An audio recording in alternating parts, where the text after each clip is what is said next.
विपिन शर्मा जी, बहुत सारे फ्रंट खुले। मूल मसला हेल्थ सेक्टर में जो घोटाले की बात आ रही है। एक तरफ एक ऐसी सरकार है जो राज्य में लंबे अंतराल के बाद आई है, उनको एक बड़ी मोटी और महीन और बड़ी लकीर खींचना है। अगर साल डेढ़ साल के अंदर आपके शासन के दौरान इस तरीके की बातें आ रही है, सच्चाई हमें नहीं पता, अगर ऐसी बातें आ रही हैं, क्योंकि आप जब कहते हैं कि नरेंद्र मोदी सरकार, जिसका कुछ जिक्र भी उन्होंने किया कांग्रेस के प्रवक्ता ने, लेकिन मोटे तौर पर नरेंद्र मोदी सरकार के लिए एक बड़ी उपलब्धि ये कह सकते हैं कि राष्ट्रीय स्तर पर उस तरीके के घपले घोटाले की जब भी बात आई वो सिरे चढ़ी नहीं, उस तरीके का कोई प्रूफ आया नहीं, और तो उनके ऊपर उस तरीके के आक्षेप लगते नहीं हैं। अब अगर सेम एक सरकार जो उसी पैटर्न पर चलने की बात करती है, 1 साल सवा साल के अंदर उनके ऊपर इस तरीके के आरोप लग जाते हैं, किसी भी स्तर पर हो, और वो हेल्थ जैसा सेक्टर जिससे आम आदमी का सीधा जुड़ाव है, तो ये बड़ा गंभीर मसला बनता है। ये एक वेकिंग कॉल भी है, और जल्द से जल्द इसका पटाक्षेप भी होना चाहिए कि सच क्या है, झूठ क्या है, सच है तो कौन कौन से लोग इसमें शामिल हैं।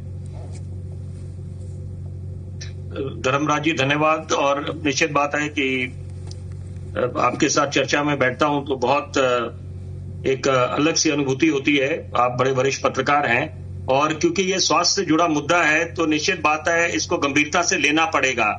इसको आप सरे से खारिज नहीं कर सकते, या इस मुद्दे को नजरअंदाज नहीं किया जा सकता, इसमें कोई दो मत नहीं है। और लेकिन इसके लिए मैं संक्षेप में कुछ और पहलू भी लेके आऊंगा। देखिए, 2023 में भी एक बड़े गंभीर आरोप लगे थे, जब तत्कालीन जो स्वास्थ्य मंत्री थे और भाजपा की तरफ से, तो वहां कांग्रेस ने भी समर्थन करा था इसका कि जो सब क्वालिटी ड्रग्स दिए जा रहे हैं, स्पूरियस ड्रग्स हैं, या हॉस्पिटल कंस्ट्रक्शन में जो भ्रष्टाचार की बात हुई थी। तो कहने का मेरा तात्पर्य यह है, सरल भाषा में, बहुत आसान होता है आप एक दूसरे पे आरोप लगा दें और यहां हमलावर हो जाएं, क्योंकि यहां पर जरूरी बात है, मैंने कभी बतौर पत्रकार ये बोला नहीं कि लिकर गेट या शराब घोटाला, जब भी उस शराब उस नीतियों की बात होती थी या जो मुद्दा आया तो बोला गया कथित। तो यहां पर हमें बड़े जिम्मेदारी से अपने विचार रखने चाहिए, क्योंकि दर्शक बड़े उत्सुकता से सुनते हैं और गंभीरता से लेते हैं जो विचार हम रखते हैं, चाहे जो जितने राजनीतिक दल हैं उनके प्रवक्ता जब आते हैं, विश्लेषक आते हैं या पत्रकार। तो जरूरी बात यह है कि निश्चित बात है, क्योंकि यह स्वास्थ्य से जुड़ा मुद्दा है, केवल बहुत जरूरी बात मैं बोलूंगा, मैंने बड़े ध्यानपूर्वक तीनों ये सम्मानित प्रवक्ताओं को सुना है, तो मैं ये अपेक्षा करूंगा, मैं तो एक बड़ा साधारण सा पत्रकार हूं, कि अपेक्षा करूंगा कि तीनों बड़े धैर्यपूर्वक मेरे विचार सुने, बीच में कोई बोले ना। देखिए, सिर्फ महज ये बोलना या ये आप सुनिश्चित करें, भाजपा की बात कर रहा हूं, कि आपका ट्रैक रिकॉर्ड बिल्कुल इंटैक्ट रहे, कि क्योंकि ये बात अपनी जगह है कि प्रधानमंत्री इस बात पे बड़ा गौरव महसूस करते हैं कि उनकी सरकार पे, जब से 2014 से वो प्रधानमंत्री बने, देश ने उन पे भरोसा जताया कि कोई भ्रष्टाचार के आरोप लगे नहीं, जीरो टॉलरेंस वाली नीति है। लेकिन ये जो नीट पेपर लीक्स हुए, चीटिंग माफियाज आए, उसको आप कैसे नजरअंदाज कर सकते हैं? तो वो नैतिकता कहां गई? और वही बात है कि राम मंदिर पे कितने लोगों ने अपने प्राण गंवाए, जो तपस्या करी इतने वर्ष, उसके बाद जो चंदा चोरी का मामला आया है, उसके बाद महज बोला जाए कि नैतिकता के आधार पे चंपत राय या जो भी बाकी लोग हैं वो इस्तीफा दे रहे हैं। ये नैतिकता की बात कहां से आ गई? यहां पर तो निश्चित बात है कोई सख्ती से कार्रवाई होनी चाहिए, कोई दो मत नहीं है, क्योंकि यहां पर जितने भी सनातन धर्म के लोग हैं, मैं खुद उनमें हूं, सबकी धार्मिक भावना को ठेस पहुंची है और बहुत हम लोग इस समय व्यथित हैं। मैं ये बात बोलना चाहता हूं कि भ्रष्टाचार के जो मुद्दे होते हैं उसको गंभीरता से लेना पड़ेगा, और इतिहास को आपको संज्ञान में लेना पड़ेगा कि जो पहले की कांग्रेस सरकार थी, हर एक चर्चा में इस बात का जिक्र करता हूं, जो उपलब्धियां थी वो अपनी तरफ है, वो भी निश्चित बात है, जो प्रशंसा बनती है पूर्व मुख्यमंत्री की शीला दीक्षित की, वो अपनी जगह बात बिल्कुल जायज है, दुरुस्त है, 1998 से लेकर 2013।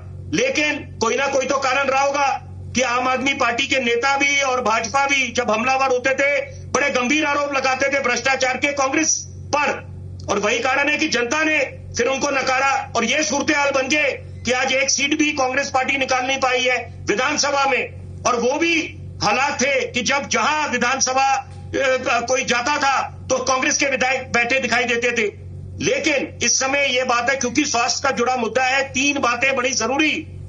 ये कमाल की बात है कि आपके हॉस्पिटल बेड कुछ हजारों में है और वहां पर आप चादरें लाखों में ले रहे हैं। ये बात किसके गले उतरेगी?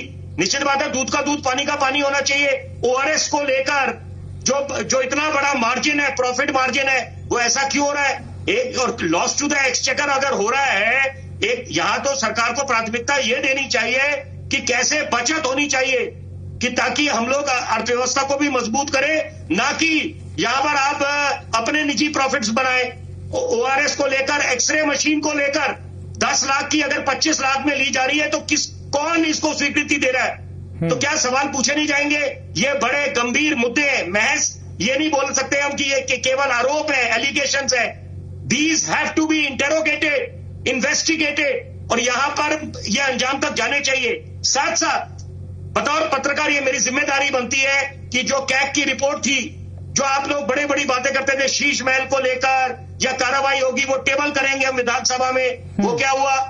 देश की जनता, दिल्ली की जनता, राजधानी की जनता जानना चाहती है कि क्या हुआ। ठीक है सर, क्या वो महज जुमलेबाजी थी? नहीं सर, ये कोई मसला वही है, आपस में आपकी जो अंग्रेजी का शब्द है टैसिट अंडरस्टैंडिंग हो गई। तो ये सारी बातें हैं कि चुनावी मैदान में जाके तो हमलावर हो जाते हैं, लेकिन सर एक मिनट, चंदा चोरी की बातें हो। सर एक मिनट, आपने जो बात कही ना, सब कुछ एक मिनट पंकज, एक मिनट, सब कुछ इकबाल के आधार पर, और इकबाल के साथ साथ आप इसमें, क्योंकि सरकार को ये नहीं कह रहा कि सरकार के किसी स्तर पर इन्वॉल्वमेंट है, लेकिन अगर आपके नाक के नीचे सारी चीजें हो जा रही हैं तो आप पर सवाल खड़े होंगे और आपको अपना इकबाल इतना मेंटेन करके रखना पड़ेगा। सर आप बस धर्मराज जी 15 सेकंड जरूर बोलना चाहूंगा कि आप सिर्फ ये लिपापोती लगती है कि बोले कि उस किसी अधिकारी पे ठीकरा फोड़ दें, ये किसी के बातें गले नहीं उतरती। सर मैं इससे सबको जांच में आना चाहिए। सर मैं इकबाल